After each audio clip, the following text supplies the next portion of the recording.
सो ये मेरा India versus New Zealand T20 world cup 2026 final का रिव्यू है। और मतलब मैं क्या कहूँ, मेरी जो हालत थी मैच के एक दो दिन पहले से लेकर जब तक हमारा सेकेंड इनिंग्स का एक दो विकेट नहीं गिर गए, भाई मैं बता नहीं सकता कि मेरा क्या हाल था। और उसके बाद जो हमने परफॉर्मेंस दिया यार, वन साइडेड पेला है हमने न्यूजीलैंड को। हमने जितने भी आज तक आईसीसी फाइनल खेले हैं, मुझे नहीं लगता हमने कोई भी वर्ल्ड कप जो खेला है उसमें हमने इतना वन साइडेड पेला हो। मे भी कह सकते हो श्रीलंका को, लेकिन उसमें भी हम फेजेस में गए थे जिसमें कि भाई बहुत विकेटें गिर गई थी स्टार्टिंग में, फिर बीच में पार्टनरशिप हुई गंभीर कोहली की, फिर गंभीर धोनी की, गंभीर आउट हुआ, फिर धोनी और युवराज थे वहाँ पे। तो मतलब कि तभी भी एक था कि आप उस जोन में आ गए थे कि आपको एंड तक देखना है। आई थिंक यहाँ पे जब जीते उस तरीके का, आई थिंक क्राउड भी रिएक्ट नहीं किया। क्राउड तो रिएक्ट किया लेकिन उस तरीके से लोगों में इतना नहीं, क्योंकि मैच बहुत पहले ही डिसाइड हो गया था। मैच आपका जब जैसे आपके पावर प्ले में दो तीन विकेटें गिर गई, देयर वाज नथिंग लेफ्ट। मैं हमारे बैटर्स को बहुत क्रेडिट दूंगा भाई।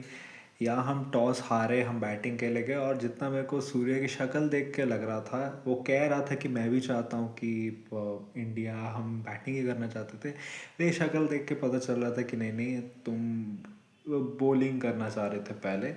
उसके बाद जैसे बैटिंग में गए, स्टार्टिंग में थोड़ा सा हुआ भी, स्टार्टिंग के एक दो ओवर ठीक भी थे, टाइम भी लिया, लेकिन फिर जो संजू और अभिषेक ने जो पेला है भाई न्यूजीलैंड को, भाई जो मारा है। एक तो न्यूजीलैंड और ये सेंटर में दिखा है, एक तो ये लोग बहुत ओवर प्लान करके आए थे कि हम इस पिच पर ऐसी बॉलिंग करेंगे, या फिर इस पिच पर इसको तब ओवर देना तब नहीं देना। ग्लेन फिलिप्स का एक ओवर आया, ठीक है 5 रन ही आए, लेकिन आउट नहीं हुआ, तो आप रिस्क नहीं लेना चाहते थे एक और ओवर देने के लिए, क्योंकि आपको वो इंग्लैंड वाला गेम याद आ रहा था कि अगर दे दिया तो भाई पता नहीं एक ओवर में पता नहीं 20-30 रन खा ले। आपने लॉन्ग ऑन नहीं लिया हुआ था, जब अभिषेक ने एक दो चौके मार दिए उसके बाद आपने बिल्कुल खोल ही दिया उसका वो जो स्कोरिंग एरिया जहाँ पे वो जनरली आउट होता है। फिर उसके बाद ये भी कि आप पावर प्ले में ही आपने कटर्स वटर्स डालना शुरू कर दिया, जो ठीक है आपने देखा होगा कि इस ग्राउंड पर स्लोअर्स डालना होता है। लेकिन यार डेटा अगर ये दिखाते कि स्लोअर्स डालना होता है, आपको डेटा ये भी दिखाते कि जिन बैटर्स को आप स्लोअर डाल रहे हो उनका स्ट्राइक रेट या एवरेज कितना है स्लोअर बॉल्स के अगेंस्ट, और वो लोग कब स्लोअर से फंसते हैं, ये भी तो है। ऐसे ही थोड़ा ना कोई स्लोअर के अगेंस्ट फंसना शुरू हो जाता है। स्लोअर्स के अगेंस्ट फंसते क्यों है वो लोग, किस सिचुएशन में, मतलब आप डेटा यूज़ करो लेकिन पूरा डेटा यूज़ करो ना। एक डेटा पार्ट यूज़ करके वो साइमन डूल पगला रहा है वहाँ पे कि भाई डेटा की वजह से देखो ये हो गया है। भाई देखो डेटा, आई थिंक बहुत ज़्यादा, जो बहुत ज़्यादा ही to the minute detail data में जाते वो लोग गलत है, लेकिन जो लोग बस इंस्टिंक्ट पे जाते वो भी गलत है। एक चीज़ न्यूजीलैंड की कैप्टेंसी में दिखा है कि Mitchell centre has gone too much bye data, क्योंकि आई थिंक उसको एक दो झटके मिले हैं इस टूर्नामेंट में, और आपको दिखा कि the pressure got to them rather than the pressure got to the Indians. हमने जिस तरीके की पावर प्ले में पार्टनरशिप की, कोई बैट्समैन वैसा दिखा नहीं उसके बाद जो भी क्रीज पे आया, चाहे वो जल्दी आउट हुआ नहीं आउट हुआ, कोई आपको प्रेशर में नहीं दिखा। एक तो ये भी कि आपको इतनी अच्छी पार्टनरशिप मिल गई, लेकिन दूसरा ये भी कि न्यूजीलैंड की शक्लों से लग रहा था that they are very rattled. और मिचेल सैंटर के साथ जो जो एक्सपीरियंसेस इस वर्ल्ड कप में हुए हैं, फिर आई थिंक इतने सारे 1 लाख से ज़्यादा लोगों के सामने, जहाँ पे जस्ट सी ऑफ ब्लू हो, उसके ऊपर से आपकी टीम भी आप ले लो तो सब मैचेस में बहुत अच्छा परफॉर्म नहीं की है, ऊपर से आप 4-1 इंडिया से हारे हो। I think it went in to his mind a lot, and बहुत ज़्यादा प्री प्लान्ड बेसिस पे उन्होंने फोकस उस पर ज़्यादा किया। जबकि न्यूजीलैंड कैप्टन्स का हमने देखा है कि यार वो इंस्टिंक्ट पे भी बहुत बार अच्छा, वो डेटा वाइज तो करते हैं कि प्लान करके आते हैं, लेकिन यार जब गेम चल रहा होता है तो वो इंस्टिंक्ट वाइज भी करते कि यार गेम की सिचुएशन ऐसी है तो हम भी करके देखते हैं कि भाई मतलब कि कैसे हो रहा है, जो मिचेल सैंटर ने नहीं किया। और ये मिचेल सैंटर के साथ भाई हमने T20 सीरीज में देखा था हमारे अगेंस्ट, इस पूरे वर्ल्ड कप में भी हमने देखा है। और जब आपकी इतनी पिटाई हो रही है, आपके पास अगर एबिलिटी है कि भाई मैं पावर प्ले में आके बॉलिंग कर सकता हूँ। मिचेल सेंटर एक ऐसा बॉलर है फिंगर स्पिनर होके, जो T20 हो, टेस्ट हो, ओडीआई हो। टेस्ट में तो कोई पावर प्ले होता नहीं, लेकिन ओडीआई T20 वो बंदा पावर प्ले, मिडल, डेथ तीनों फेजेस में बॉलिंग कर सकता है। लेकिन वो एक भी बार नहीं आया यार। वो आया तो उसके बाद ही आया। और भाई हमारे बैटर्स ने भी करके रखा था कि भाई हम मिचेल सैंटर को टारगेट नहीं करेंगे उतना, क्योंकि एंड में देखो तो उसने 33 रन ही दिए, कोई विकेट नहीं ली। यही था कि हम कैलकुलेटेड रिस्क लेंगे, क्योंकि अगर मिचेल सैंटर को हमने विकेट दे दी, हमारे पास और बॉलर्स हैं जिनको हम लोग टारगेट कर सकते हैं। और हमने लॉकी को टारगेट करा। हेनरी का जब पहला 1-2 ओवर हो गया, फिर हमने उसको टारगेट करा। हमने डफ़ी को टारगेट करा। ऊपर से यार एक तो मुझे कोई बताओ कि कुछ न्यूजीलैंड मैनेजमेंट और डफ़ी के बीच में कुछ चल रहा है क्या? मेरे को अफगानिस्तान वाला गेम याद है यार, उसकी 1-2 बार पिटाई क्या हो गई थी उसमें, आपने उससे 4 ओवर कंप्लीट नहीं करा है। क्योंकि आपका वो पहला या दूसरा मैच था जितना मुझे याद है। उसके बाद आपने पूरे टूर्नामेंट में जितना भी डफ़ी को खेला, आपने कभी उसके 4 ओवर नहीं करे। आई गेट इट कि भाई बंदा थोड़ा पिट रहा है, लेकिन वो आपका मेन बॉलर है, तुम्हें उसे क्यों बैक करना चाहिए? आप उससे ज़्यादा तो रचिन को बैक कर रहे थे, even in the India leg, before you went to Sri Lanka. You backed Glenn Phillips more in bowling in Indian conditions than you backed someone like a Jacob Duffy. फिर Jacob Duffy तो ड्रॉप ही हो गया, और अब आप Jacob Duffy को लेके आए फाइनल के लिए, जो इन अ वे आई कैन अंडरस्टैंड, क्योंकि आप चाह रहे थे कि आपकी जो बॉलिंग हो उसमें स्ट्रेंथ बढ़े। अहमदाबाद जैसा ग्राउंड है, वहाँ पे आपकी बॉलिंग फुल हो तो हो। लेकिन ये भी है ना कि मैकॉन्ची में भी हो सकता है एक बेटर ऑप्शन होता, क्योंकि क्योंकि वो एक ऐसा ऑलराउंडर है जो एक्चुअली बॉलिंग ऑलराउंडर है, तो वो आप उससे एटलीस्ट 2-3 ओवर तो कराते हैं। आपको फिलिप्स पे ट्रस्ट ही नहीं था वो 1 ओवर के बाद कि भाई हम इसको दे भी सकते हैं। नहीं, मैं कौन सी होता तो, क्योंकि इंडिया के पास और भी लेफ्ट हैंडर्स बहुत है, तो मे बी आप उसका फुल कोटा भी करा सकते थे। रचिन को विकेट मिला ईशान का, वो थी नहीं कोई बॉल वैसे आउट होने वाली, उस पर ईशान गया। भाई ईशान ने जो इनिंग्स खेली, इतना अंडर रेटेड है, सबसे हाईएस्ट स्ट्राइक रेट रहा है उसका हमारे बैट्समैन में से खेलते हुए। उसने टेम्पो नीचे नहीं करने दिया कभी भी। संजू ने भी जो शॉट्स मारे भाई, 197, 289, और क्या एक्सपेक्ट करते हो? हार्दिक का मैं कहूँगा overall it was a bad game. Field में भी एक कैच ड्रॉप किया, चौका मिस किया।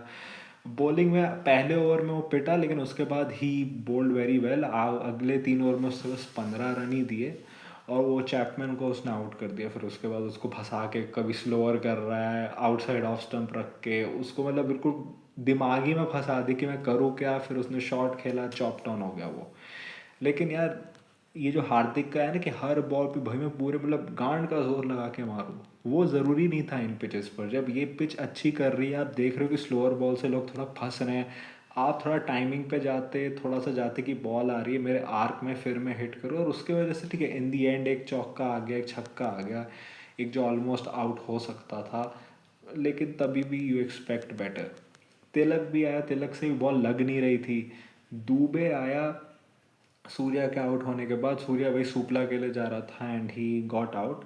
फिर उसके बाद दूबे आया, दूबे ने भाई खुद को बैक किया और नीशम के एंड ओवर में मारे, जबकि उसमें एक चौका तो शायद वो था कि उसको लग के गया था सेंटर को, लेकिन भाई उसे तिलक को सिंगल नहीं दिया, खुद को बैक किया और एंड में चौका मारा, और नीशम के भी फिगर्स ख़राब कर दिए। नीशम ने 1 ओवर में हमारे 3 चटका दी था, और वो सब इसी पे चटकाए थे कि एक तो सब लोगों का ये इंटेंट था, और एक था भी मैनेजमेंट में से कि भाई अब जाके मारना है।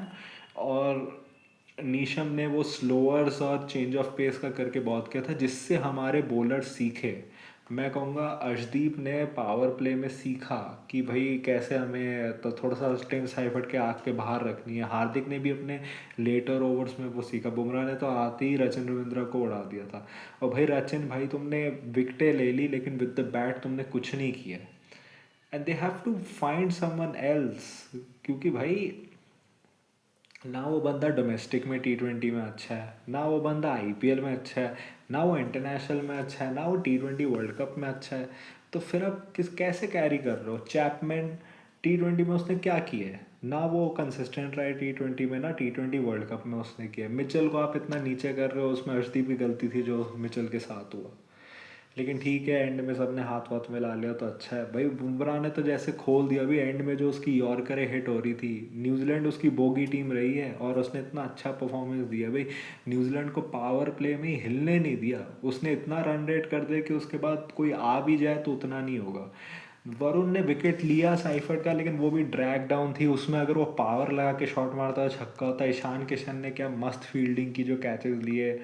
दुबे का वो जो कैच ड्रॉप हुआ फिन एलन का, उस पर तो मुझे डर लगने लगा था, लेकिन भाई अक्षर आया और अक्षर ने भाई 3 विकेटें ले ली पावर प्ले में। और सही मैचअप था। और उसने बॉलिंग भी मस्त की। ग्लेन फिलिप्स को नंबर 4 पे जो इनसाइड जो बैकफुट पे जाके वो स्टम्प्स खोल के देता है, उसको सीधे इनसाइड एज पे बीट के अंडर कटर से और बोल्ड कर दिया। दूसरा मैं ये कहूँगा कि भाई they have to look at their batting lineup. आपको अपने डोमेस्टिक में से या फिर लोग लाने पड़ेंगे। एक तो आपको बॉलिंग ऑप्शन जो थोड़ा बैट कर सके उनको, और आप लेफ्ट हैंडर के चक्कर में I think may be Philips को, even though he has done well at 4, may be you need to push him down eight 5 और 6। और मिचेल को अगर आपको T20 खिलाना है तो आप नंबर 4 से नीचे नहीं बैटिंग करा सकते मिचेल को। That's just not his position, वो उसमें कुछ कर नहीं सकता है। और यार अभिषेक का भी गॉड्स प्लान बेबी, मतलब वो बंदे ने आज 50 मारी। इंडिया को जो स्टार्ट दिया भाई, लास्ट इनिंग्स में वो चला एक जिम्बाब्वे के अगेंस्ट चला और यहाँ चला, और लास्ट इनिंग्स में उसने T20 वर्ल्ड कप की फास्टेस्ट 50 भी मार दी। फिर उसने एंड का विकेट भी ले लिया, जो अगर कोई लास्ट विजुअल कभी भी देखेगा इस T20 वर्ल्ड कप का तो उसको होगा कि अभिषेक शर्मा था जो बॉलर, जिसने बॉल डाली, जेकब डफी को आउट किया और तिलक वर्मा ने कैच लिया उसका। सही है, मतलब इसको कहते हैं डोमिनेंस।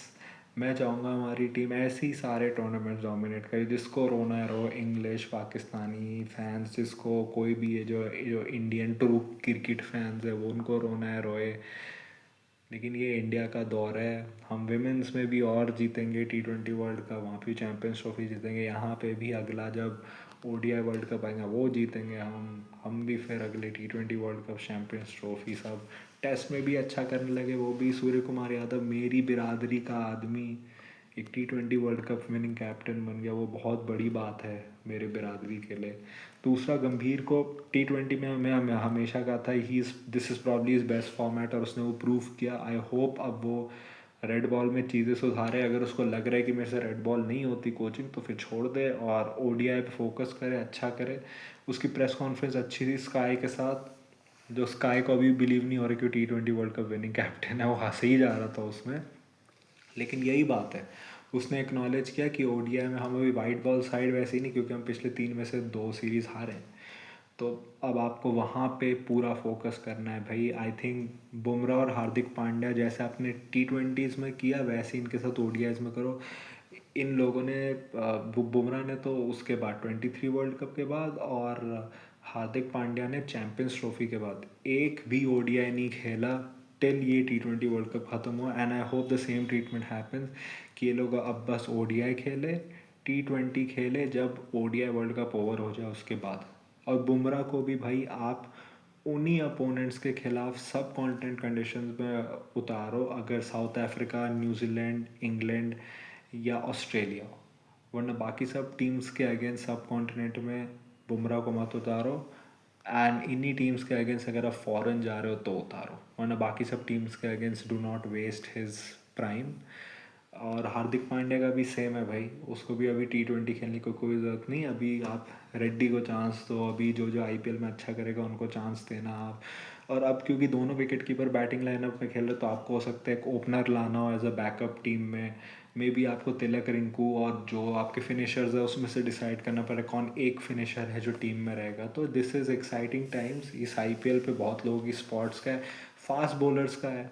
हर्षित राणा जो इंजर्ड है वो मोस्ट लाइकली IPL में नहीं होंगे, वो जून वून में आएंगे, तो आपके पास एक और एक स्लॉट खुल जाता है फास्ट बॉलर का। मैं तो कहूँगा 2 फास्ट बॉलर का, क्योंकि आप ऑस्ट्रेलिया जाओगे तो आप मोस्ट लाइकली मुझे लगता है आप वरुण और कुलदीप दोनों को तो नहीं ले जाओगे उधर, आप एक ही को ले जाओगे, तो आपको 2 फास्ट बॉलर्स की एक खुल जाती है। कौन होता है बुमराह और अर्शदीप के अलावा आपके 2 फास्ट बॉलर अगले T20 वर्ल्ड कप के लिए, वो जानना वो जानना बहुत ज़रूरी है। वो जानना बहुत ज़रूरी है। तो भाई देर आर थिंग्स, सूर्या का भी देखना है मेरे हिसाब से। देखो, सूर्या को लीवे मिलना चाहिए because is a T20 world cup winning captain, but only if he has the form. अगर IPL में उसकी फॉर्म हुई तो give him a few series in India also, और अगर उसमें उसकी फॉर्म हुई तो कंटिन्यू करो एज कैप्टन, अगर नहीं रही then you may have to take a call on his captaincy and his career, क्योंकि age is also not on his side.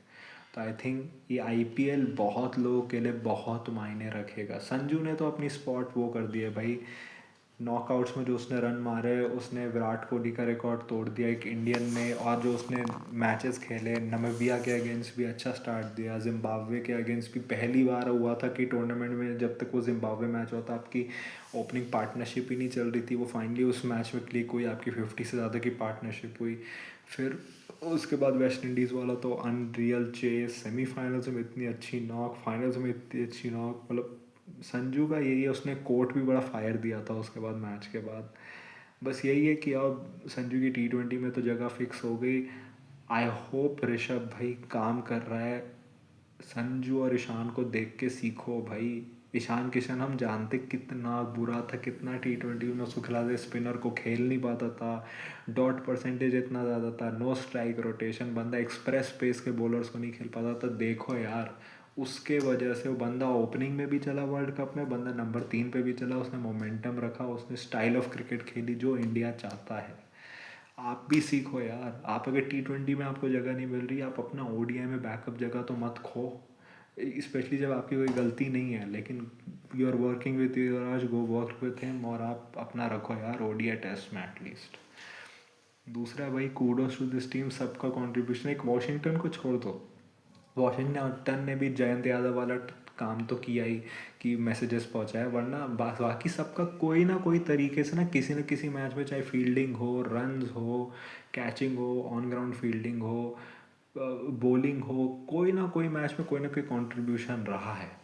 तो this was great, it was not a perfect tournament, हमने भी 100% अपनी cricket नहीं खेली, we still one, और ये team में और पोटेंशियल है और वो और बेटर होगी फ्यूचर में। सो और दूसरा ये कि भाई टिम साइफोर्ड को शाउट आउट, एक वही था उनकी बैटिंग में जिसने एक 50 मरनी, वरना बाकी सब तो या तो थोड़े बहुत शॉट मार के आउट हो रहे थे, और मिचेल सेंटनर ने थोड़ा बहुत 43 मारे कैच ड्रॉप करके। Shout out to them. Bowling में शाउट आउट टू नीशम, लेकिन एंड में वो भी रन खा गया, वरना they just got rattled. So this was my review. What do you think about my review? What do you think about what do you think about the match? Tell me in the comment section. If you like this type of content, like this video, share and subscribe. If you don't, then share with those who do. My social media accounts, which are my Twitter/X account and my Instagram account, links are in the description, so go follow me on that. My UPI ID link, which is shabboy@okicici, is also in the description, so go donate any amount of money which you can, which can help me make YouTube a permanent career option. So that was it for today. So thank you, goodbye, alvida.